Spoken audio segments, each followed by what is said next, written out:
Hello, today I'm talking about Terre de Mist. I purchased this bottle like 15 years ago, so I feel like it deserves a proper review. But before that, I like to do one thing first, which is to temporarily remove the label Classic Men's Fragrance from it. Because of course, it is very often introduced this way. Whenever Terre de Mist is mentioned, many people immediately think of maturity, business, cleanliness, and may even directly place it in the category of must-smell beginners men's fragrances. But I think the truly fascinating thing about this fragrance is not that it shapes a certain gendered temperament. It is more like using its scent design to build a world. There is light, there is stone, there is friction before fire appears, and there is the downward force of roots gripping the soil. It does not smell like an male identity to me. It smells like a relationship between materials in nature. This fragrance was created by JCE for Hermès in 2006, and in this perfume, grapefruit represent the light, flint is fire, cedar is wood, and vetiver and patchouli are earth. They are not a list of materials placed side by side. They are in relationship to one another. Light falls on stone. Stone creates heat through friction. Wood grows upward and roots move downward into the soil. And the scent of the Terre de Mist unfolds within this movement. Let me give it a try.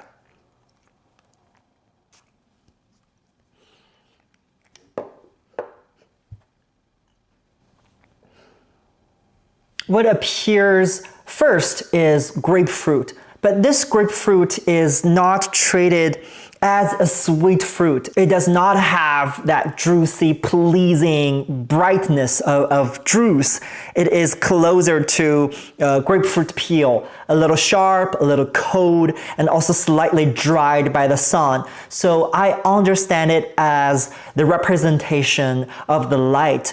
But this light is not soft light. It is not the kind of light that makes the world seems more romantic. It is like sunlight from the noon falling directly downward and making the surfaces of objects very clear. And this also explains why many people, when smelling Terre de Mist for the first time, find it very clear-headed. Then flint appears. I think flint is what truly separates Terre de Mist from an ordinary citrus woody fragrance. If it only had grapefruit and cedar, it might be very wearable, very refreshing. But once flint appears, the entire scent suddenly gains a very unique texture. It is no longer just a fragrance evaporating in the air. It becomes something you can almost touch with your hand. The edge, the texture of the stone, a little dry, cold, metallic feeling inside a lighter. The fire here is also very interesting. It is not fire that is already burning. It is not a campfire. It is more like the second before fire is born. Two stones strike each other, and suddenly there is a little heat in the air, a little sharpness, a kind of friction, almost too faint to smell but perceptible to the body.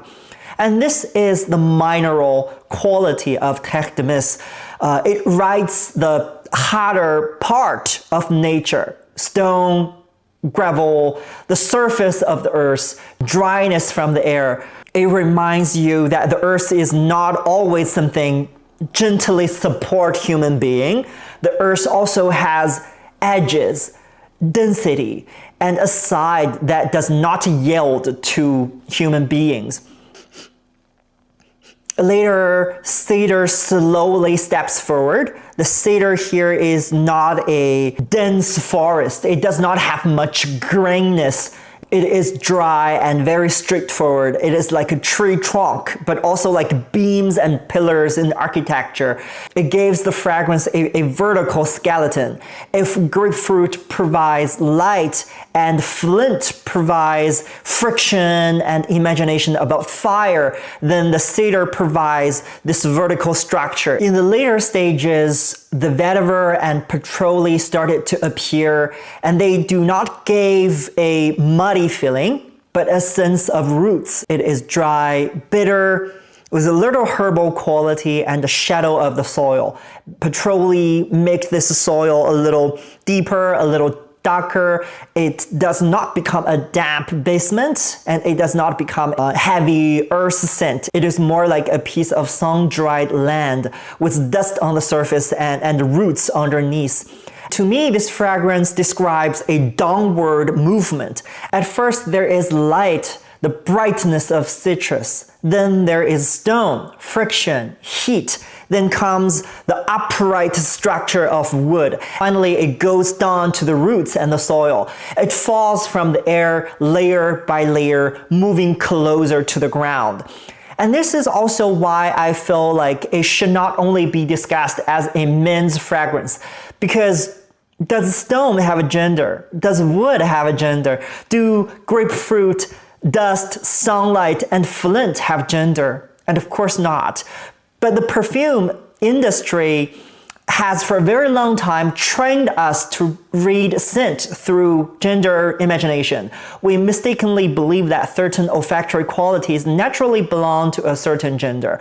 But scent itself is not that simple. So-called men's fragrance or women's fragrance is often not a natural fact smelled by our nose, but the result of marketing, bottle design, advertising, counter categories, and social imagination working together. Many times we're not smelling the scent itself, we're smelling the interpretation that culture has placed over the scent.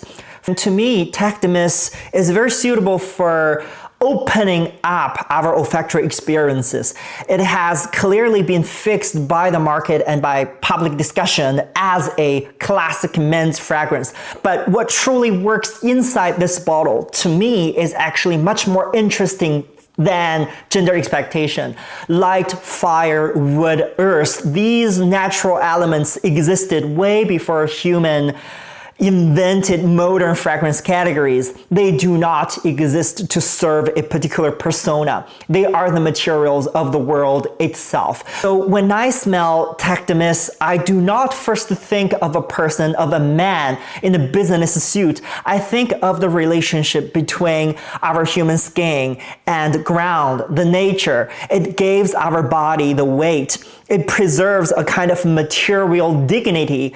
Stone is stone, wood is wood, dryness is dryness, nature is nature. It does not grind all these materials into a artificial and smooth way. This is also why I like it. It allows a perfume to begin in the air and finally land on the ground. It allows scent to move from bright evaporation into a texture you can almost feel and touch.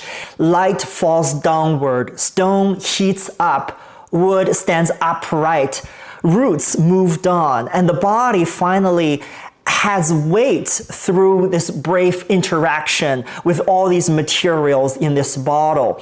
So if you ask me what Tactimus smells like, I would not say it smells like a businessman. I would say it smells like a world coming into formation, like sunlight falling on stone, like wood rising itself upright, like roots slowly entering the soil, and also like a person temporarily stepping out of those prescribed identities and standing on the ground again. And that's my reflection on Tactimus. Thank you for watching. I'll see you next time. Bye-bye.